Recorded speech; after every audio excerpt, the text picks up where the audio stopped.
नमस्कार दोस्तों, आपका स्वागत है हमारे चैनल पर जहां हम भगवत गीता के अद्भुत श्लोकों का सरल व्याख्या के साथ अध्ययन करते हैं। आज हम अध्याय 5 के श्लोक 25 और 26 को समझने जा रहे हैं, जो हमें सच्ची शांति और आत्मसंयम का संदेश देते हैं। तो चलिए इस गूढ़ ज्ञान को समझते हैं और अपने जीवन में लागू करते हैं। पिछले वीडियो में हमने श्लोक 23 और 24 की चर्चा की थी। श्लोक 23 में बताया गया कि इच्छाओं पर काबू पाने से सुख और शांति प्राप्त होती है। श्लोक 24 ने हमें अंदर की ज्योति और आत्मज्ञान की ओर प्रेरित किया। आज हम श्लोक 25 और 26 की चर्चा करेंगे। श्लोक 25 हमें बताता है कि कैसे सच्चे योगी और ज्ञानी शांति और मोक्ष प्राप्त करते हैं। श्लोक 26 हमें सिखाता है कि क्रोध और कामना पर विजय प्राप्त करने से जीवन में स्थिरता आती है। इन श्लोकों में दिए गए संदेश आपके जीवन को गहराई से प्रभावित कर सकते हैं। हम लेके आए हैं आपके लिए एक खास ऑफर। अधिक जानकारी के लिए बने रहे हमारे साथ। श्री हरि बोलो। ग्रंथराज श्रीमद् भगवद गीता जी की जय। श्री परमात्मने नमः। गीता सुगीता कर्तव्या किमन्यः शास्त्र विस्तरया या स्वयं पद्मनाभस्य मुख पद्माद्विनीयः श्रिता। अथ ध्यानम्। शांताकारं भुजग शयनं पद्मनाभं सुरेशं विश्व आधारं गगन सदृशं मेघवर्णं शुभांगम् लक्ष्मीकांत कमल नयन योगिभिः ध्यान गम्यं वंदे विष्णु भव भयहरं सर्व लोकैकनाथम् यं ब्रह्मा वरुणेन्द्र रुद्रमृतः स्तुन्वन्ति दिव्यैः स्तवैर्वेदैः सांग पद क्रमोपनिषदे गायन्ति यं सामगाः ध्यान अवस्थित तद्गतेन मनसा पश्यन्ति यं योगिनो यस्यान्तं न विदुः सुर असुरगणा देवाय तस्मै नमः। वसुदेव सुतं देव कंस चाणूरमर्दनम् देवकी परमानंदम कृष्ण वंदे जगद्गुरुम्। भगवत गीता अध्याय 5 श्लोक 25 से 26। श्लोक 25। लभन्ते ब्रह्मनिर्वाणं ऋषयः क्षीणकल्मषाः छिन्नद्वैधा यतात्मानः सर्वभूतहिते रताः। उच्चारण की विधि। लभन्ते ब्रह्मनिर्वाणं ऋषयः क्षीणकल्मषाः छिन्नद्वैधाः यतात्मानः सर्वभूतहिते रताः। 25। क्षीणकल्मषाः अर्थात जिनके सब पाप नष्ट हो गए हैं। छिन्नद्वैधाः अर्थात जिनके सब संशय ज्ञान के द्वारा निवृत्त हो गए हैं। सर्वभूतहिते अर्थात जो संपूर्ण प्राणियों के हित में। रता अर्थात रथ हैं। और यतात्मानः अर्थात जिनका जीता हुआ मन निश्चल भाव से परमात्मा में स्थित है। वे ऋष्य अर्थात ब्रह्मवेत्ता पुरुष ब्रह्मनिर्वाणम अर्थात शांत ब्रह्म को लभन्ते अर्थात प्राप्त होते हैं। अर्थ जिनके सब पाप नष्ट हो गए हैं, जिनके सब संशय ज्ञान के द्वारा निवृत्त हो गए हैं, जो संपूर्ण प्राणियों के हित में रत हैं और जिनका जीता हुआ मन निश्चल भाव से परमात्मा में स्थित है, वे ब्रह्मवेत्ता पुरुष शांत ब्रह्म को प्राप्त होते हैं। 25। व्याख्या। यतात्मानः नित्य सत्य तत्व की प्राप्ति का दृढ़ लक्ष्य होने के कारण साधकों को शरीर इंद्रिया मन बुद्धि वश में करने नहीं पड़ते, प्रत्युत ये स्वाभाविक ही सुगमतापूर्वक उनके वश में हो जाते हैं। वश में होने के कारण इनमें राग द्वेषादि दोषों का अभाव हो जाता है और इनके द्वारा होने वाली प्रत्येक क्रिया दूसरों का हित करने वाली हो जाती है।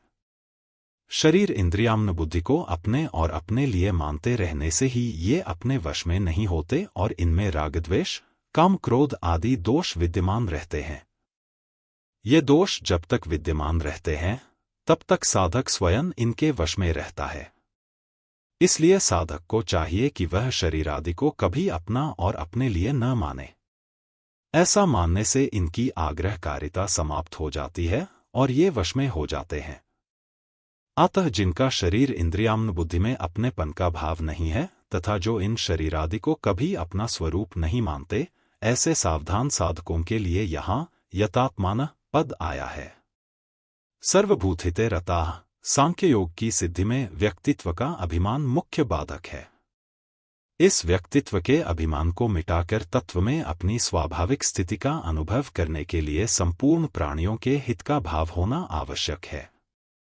संपूर्ण प्राणियों के हित में प्रीति ही उसके व्यक्तित्व को मिटाने का सुगम साधन है। जो सर्वत्र परिपूर्ण परमात्म तत्व के साथ अभिन्नता का अनुभव करना चाहते हैं, उनके लिए प्राणिमात्र के हित में प्रीति होनी आवश्यक है। जैसे अपने कहलाने वाले शरीर में आकृति, अवयव, कार्य, नाम आदि भिन्न भिन्न होते हुए भी ऐसा भाव रहता है कि सभी अंगों को आराम पहुंचे, किसी भी अंग को कष्ट न हो, ऐसे ही वर्ण, आश्रम, संप्रदाय, साधन पद्धति आदि भिन्न भिन्न होते हुए भी संपूर्ण प्राणियों के हित में स्वाभाविक ही रति होनी चाहिए कि सबको सुख पहुंचे, सबका हित हो, कभी किसी को किंचन मात्र भी कष्ट न हो। कारण कि बाहर से भिन्नता रहने पर भी भीतर से एक परमात्म तत्व ही समान रूप से सब में परिपूर्ण है। अतः प्राणिमात्र के हित में प्रीति होने से व्यक्तिगत स्वार्थ भाव सुगमता से नष्ट हो जाता है और परमात्म तत्व के साथ अपनी अभिन्नता का अनुभव हो जाता है। छिन्न द्वैधा, जब तक तत्व प्राप्ति का एक निश्चय दृढ़ नहीं होता, तब तक अच्छे अच्छे साधकों के अंतःकरण में भी कुछ न कुछ दुविधा विद्यमान रहती है। दृढ़ निश्चय होने पर साधकों को अपनी साधना में कोई संशय, विकल्प, भ्रम आदि नहीं रहता और वे असंदिग्ध रूप से तत्परता पूर्वक अपने साधन में लग जाते हैं। क्षीण कल्मषा, प्रकृति से माना हुआ जो भी संबंध है वह सब कल्मष ही है, क्योंकि प्रकृति से माना हुआ संबंध ही संपूर्ण कल्मषों अर्थात पापों, दोषों, विकारों का हेतु है। प्रकृति तथा उसके कार्य शरीर, इंद्रिया, मन, बुद्धि आदि से स्पष्टतया अपना अलग अनुभव करने से साधक में निर्विकारता स्वतः आ जाती है। ऋष्य, ऋष धातु का अर्थ है ज्ञान। उस ज्ञान, विवेक को महत्व देने वाले ऋषि कहलाते हैं। प्राचीन काल में ऋषियों ने गृहस्थ में रहते हुए भी परमात्म तत्व को प्राप्त किया था। इस श्लोक में भी सांसारिक व्यवहार करते हुए विवेकपूर्वक परमात्म तत्व की प्राप्ति के लिए साधन करने वाले साधकों का वर्णन है। अतः अपने विवेक को महत्व देने वाले ये साधक भी ऋषि ही हैं। लभन्ते ब्रह्मनिर्वाणम, ब्रह्मा तो सभी को सदा सर्वदा प्राप्त है ही, पर परिवर्तनशील शरीर आदि से अपनी एकता मान लेने के कारण मनुष्य ब्रह्म से विमुख रहता है। जब शरीरादि उत्पत्ति विनाशशील वस्तुओं से संबंध विच्छेद हो जाता है, तब संपूर्ण विकारों और संशयों का नाश होकर सर्वत्र परिपूर्ण ब्रह्म का अनुभव हो जाता है। लभन्ते पद का तात्पर्य है कि जैसे लहरें समुद्र में लीन हो जाती हैं, ऐसे ही सांख्ययोगी निर्वाण ब्रह्म में लीन हो जाते हैं। जैसे जल तत्व में समुद्र और लहरें ये दो भेद नहीं हैं, ऐसे ही निर्वाण ब्रह्म में आत्मा और परमात्मा ये दो भेद नहीं हैं। परिशिष्ट भावलोगों की दृष्टि में ज्ञानयोगी दूसरों का हित करता हुआ सर्वभूतहिते रता दिखता है, पर वास्तव में वह दूसरों का हित करता नहीं, प्रत्युत उसके द्वारा स्वतः स्वाभाविक दूसरों का हित होता है। संबंध 24वें-25वें श्लोकों में भगवान ने सांख्य योग के साधकों द्वारा निर्वाण ब्रह्म को प्राप्त करने की बात कही। अब आगे के श्लोक में यह बताते हैं कि निर्वाण ब्रह्म की प्राप्ति होने पर उसका कैसा अनुभव होता है। श्लोक 26 काम क्रोध वियुक्ताना यतीना यच्चेत्साम अभितो ब्रह्मनिर्वाणम वर्तते विदितात्मनाम। उच्चारण की विधि काम क्रोध वियुक्तानाम यतीनाम यच्चेत्साम अभितः ब्रह्मनिर्वाणम वर्तते विदितात्मनाम 26 और काम क्रोध वियुक्तानाम अर्थात काम क्रोध से रहित, यच्चेत्साम अर्थात जीते हुए चित्त वाले, विदितात्मनाम अर्थात पर ब्रह्म परमात्मा का साक्षात्कार किए हुए, यतीनाम अर्थात ज्ञानी पुरुषों के लिए, अभितः अर्थात सब ओर से, ब्रह्मनिर्वाणम अर्थात शांत पर ब्रह्म परमात्मा ही, वर्तते अर्थात परिपूर्ण है। अर्थ काम क्रोध से रहित, जीते हुए चित्त वाले, पर ब्रह्म परमात्मा का साक्षात्कार किए हुए ज्ञानी पुरुषों के लिए सब ओर से शांत पर ब्रह्म परमात्मा ही परिपूर्ण है। 26 व्याख्या काम क्रोध वियुक्ताना यतीनाम। भगवान उपर्युक्त पदों से यह स्पष्ट कह रहे हैं कि सिद्ध महापुरुष में काम क्रोधादि दोषों की गंध भी नहीं रहती। काम क्रोधादि दोष उत्पत्ति विनाशशील असत पदार्थों, शरीर, इंद्रिया, मन, बुद्धि आदि के संबंध से उत्पन्न होते हैं। सिद्ध महापुरुष को उत्पत्ति विनाश रहित सत्तत्व में अपनी स्वाभाविक स्थिति का अनुभव हो जाता है, अतः उत्पत्ति विनाशशील असत पदार्थों से उसका संबंध सर्वथा नहीं रहता। उसके अनुभव में अपने कहलाने वाले शरीर अंतःकरण सहित संपूर्ण संसार के साथ अपने संबंध का सर्वथा अभाव हो जाता है। अतः उसमें काम क्रोध आदि विकार कैसे उत्पन्न हो सकते हैं? यदि काम क्रोध सूक्ष्म रूप से भी हो तो अपने को जीवन मुक्त मान लेना भ्रम ही है। उत्पत्ति विनाशशील वस्तुओं की इच्छा को काम कहते हैं। काम अर्थात कामना अभाव में पैदा होती है। अभाव सदैव असत में रहता है। सत स्वरूप में अभाव है ही नहीं, परंतु जब स्वरूप असत से तादात्म्य कर लेता है तब असत अंश के अभाव को वह अपने में मान लेता है। अपने में अभाव मानने से ही कामना पैदा होती है और कामना पूर्ति में बाधा लगने पर क्रोध आ जाता है।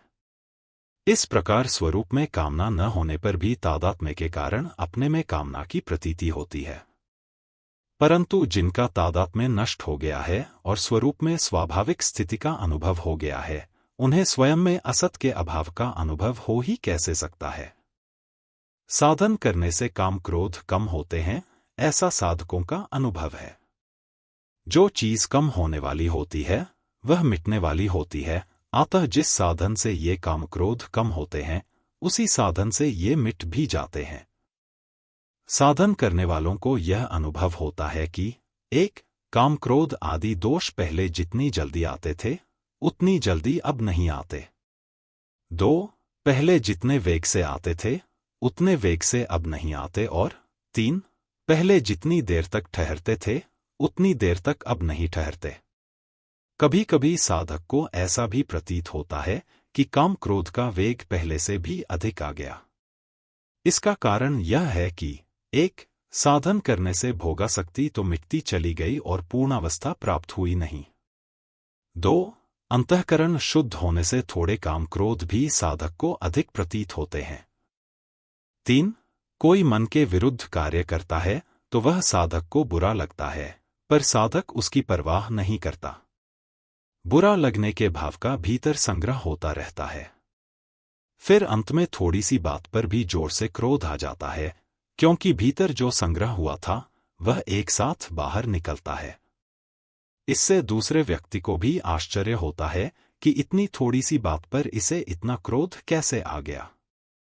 कभी कभी वृत्तियां ठीक होने से साधक को ऐसा प्रतीत होता है कि मेरी पूर्णावस्था हो गई, परंतु वास्तव में जब तक पूर्णावस्था का अनुभव करने वाला है तब तक व्यक्तित्व बना रहने से पूर्णावस्था हुई नहीं। यच्चत साम, जब तक असत का संबंध रहता है तब तक मन वश में नहीं होता। असत का संबंध सर्वथा न रहने से महापुरुषों का कहलाने वाला मन स्वतः वश में रहता है। अभी तो ब्रह्मनिर्वाणम वर्तते विदितात्मनाम, अपने स्वरूप का वास्तविक बोध हो जाने से उन महापुरुषों को यहाँ विदितात्मनाम कहा गया है। तात्पर्य है कि जिस उद्देश्य को लेकर मनुष्य जन्म हुआ है और मनुष्य जन्म की इतनी महिमा गाई गई है उसको उन्होंने प्राप्त कर लिया है। शरीर के रहते हुए अथवा शरीर छूटने के बाद नित्य निरंतर वे महापुरुष शांत ब्रह्म में ही स्थित रहते हैं। जैसे भिन्न भिन्न क्रियाओं को करते समय साधारण मनुष्यों की शरीर में स्थिति की मान्यता निरंतर रहती है, ऐसे ही भिन्न भिन्न क्रियाओं को करते समय उन महापुरुषों की स्थिति निरंतर एक ब्रह्म में ही रहती है। उनकी इस स्वाभाविक स्थिति में कभी थोड़ा भी अंतर नहीं आता, क्योंकि जिस विभाग में क्रियाएं होती हैं उस विभाग असत से उनका कोई संबंध ही नहीं रहा। संबंधब आगे के 2 श्लोकों में भगवान यह बताते हैं कि जिस तत्व को ज्ञानयोगी और कर्मयोगी प्राप्त करता है उसी तत्व को ध्यानयोगी भी प्राप्त कर सकता है। ध्यानयोग साधक को स्वतंत्रता से परमात्मा की प्राप्ति कराता है एवं कर्मयोग, ज्ञानयोग और भक्तियोग के साधकों द्वारा भी इसका उपयोग किया जा सकता है। जप, ध्यान, सत्संग और स्वाध्याय ये प्रत्येक साधक के लिए उपयोगी हैं और आवश्यक भी। कल के वीडियो में हम श्लोक 27 और 28 की चर्चा करेंगे। इन श्लोकों में बताया गया है ध्यान और संयम का वास्तविक अर्थ। तो बने रहिए हमारे साथ और जानिए गीता का गूढ़ ज्ञान। दोस्तों, आज का श्लोक आपको कैसा लगा? क्या आप भी ये मानते हैं कि भगवद गीता सिर्फ एक धार्मिक ग्रंथ नहीं, बल्कि जीवन जीने का एक पूरा नक्शा है? अगर हाँ, तो इस वीडियो को लाइक और शेयर करके अपनी सहमति जरूर बताएं। और हाँ, आपके लिए खास ऑफर में वाउचर और YouTube प्रीमियम जीतने का सुनहरा मौका है। बस चैनल को सब्सक्राइब करके QR कोड पर जाकर अपनी डिटेल्स भर दो और कमेंट करें। अगर आपके कमेंट पर 9 लाइक्स आए तो 2 महीने का YouTube प्रीमियम आपका। क्या बात है ना? https://forms.gle/cwmada7hk6zdndy6। याद रखें, हर समस्या का समाधान हमारे भीतर ही है। भगवद गीता का ज्ञान हमें यह सिखाता है कि हम कैसे अपने भीतर की शक्ति को पहचान सकते हैं और अपने जीवन को सफल बना सकते हैं। कल मिलते हैं एक और रोमांचक श्लोक के साथ। तब तक के लिए अपना ध्यान रखें और भगवद गीता की सीख को अपने जीवन में उतारते रहें। बोलो ग्रंथराज श्रीमद् भगवद गीता जी की जय। जय श्री कृष्ण।